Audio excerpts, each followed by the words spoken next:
Our topic for the presentation is impact of COVID-19 on technology in banking. To start with, let us look at how big is the banking industry. In the year 2017, the total assets were $123 trillion. Now, this was 6 times the GDP of the United States of America. Over the past decade, the banks have become more bigger, more profitable, and they have become better capitalized. To serve such a huge industry, it is important to understand what are the sentiments of the people. Today, or in fact, post COVID-19, the sentiments of the people are going to be if I can do something online, I better will. People traveling to branches was reducing, and it will further reduce because of COVID-19. Let us understand how technology can help this industry. With increased penetration of mobile and internet, the primary focus would be to accelerate technology-enabled digital financial inclusion. The business focus would also be to create a gradual shift in the customer preference from visiting branches to using digital channels. It was observed by a survey by Global Findex database that the number of people who have an account who are using it for making digital payments is increasing. Let us look at how many people in the world today have a bank account. Almost 69% of adults around the world have a bank account. That is, there is still a population of around 31% of adults across the globe who don't have a bank account. And this population is huge. It is almost 1.7 billion people. In fact, India is home to the world's second largest unbanked population at around 190 million adults who don't have an access to bank account. The first and primary important thing post COVID-19 will be to get these people bank accounts. The reason is the government is going to give subsidies. Governments across the globe, they are going to transfer funds to needy directly into their bank account. And in case if you don't have a bank account, how are you going to get these government subsidies? The easiest way is giving them bank accounts online. Today, there are many banks who allow opening of bank accounts online. This is what is going to attract incremental consumers or incremental customers in the post COVID-19 era. Now, to understand how this can help, we need to know that how many of these 1.7 billion adults across the globe have access to online banking facilities. So there was this, again, we can check at the survey which was conducted by Global Findex database. Almost 2/3 of the unbanked adults across the globe, they do have a mobile phone. In India, more than 50% of unbanked adults have a mobile phone, and in the world, the number is 1.1 billion. So, with advanced technology in banking, in the post COVID-19 era, we do see that mobile banking technology is going to help these 1.1 billion adults who don't have a bank account to get bank. Now, when we are dealing with such huge numbers, when we are dealing with so many people who will be doing transactions online, we will also have to look at the technologies which are going to shape the future in the post COVID-19 era. We are not going to look into what are the software implications of these technologies, what is the software language these technologies use, what is the service level agreements which they require. We are not going to look into these details. But what are we going to look at is the practical example, how these technologies can help business, how these technologies can help banks. To start with, we'll look at big data. What is big data? It is large amount of data collected passively from digital interactions with great variety and a high rate of velocity. Today, US banks currently have 1 exabyte of data stored. Now, this is equivalent to 275 billion MP3s. How this data is collected? Typically, the bank source big data using customer visits, call logs, web interactions, forex transactions, and banking volumes. How banks put big data to work? They use it for customer risk assessment. Is there a money laundering involved? They use it for compliance and regulatory reporting. They use it for customer relationship management. Big data problems, big data can solve a lot of problems for the financial institutions.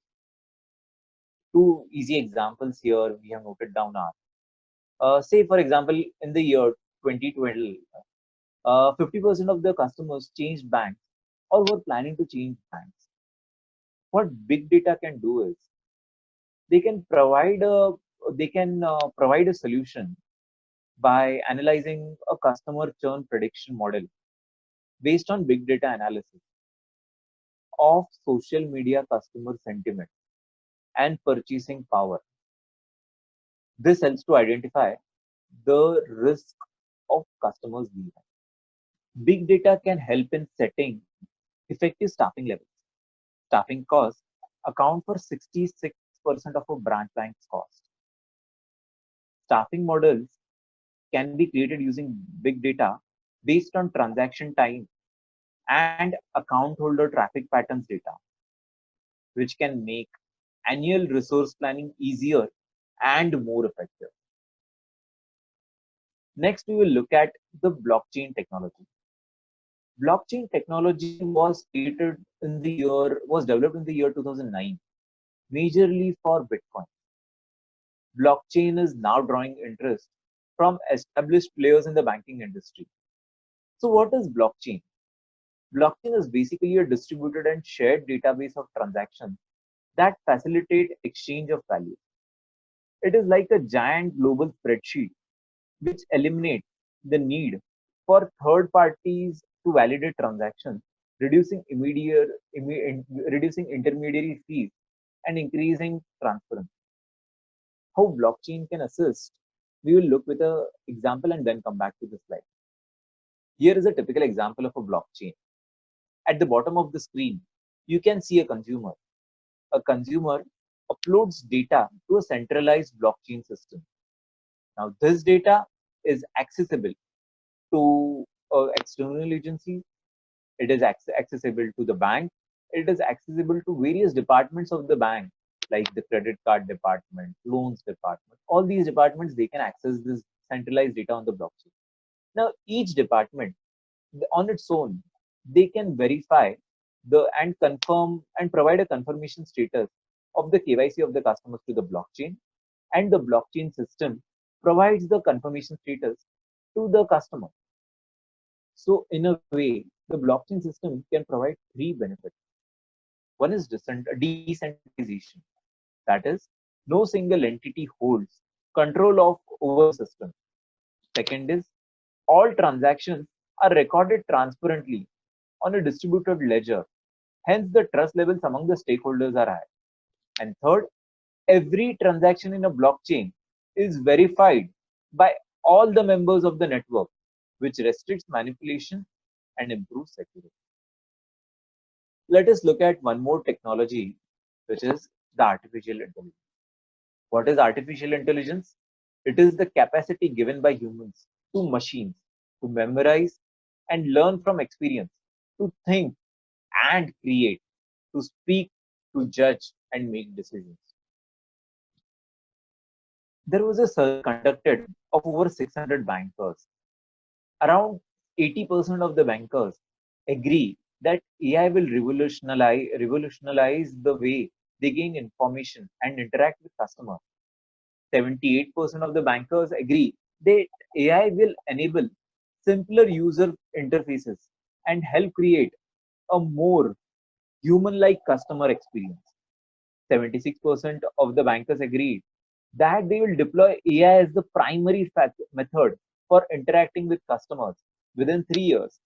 And 76% of the bankers agreed that they believe that organizations will increasingly compete on the ability to technology fade or appear invisible to the customer.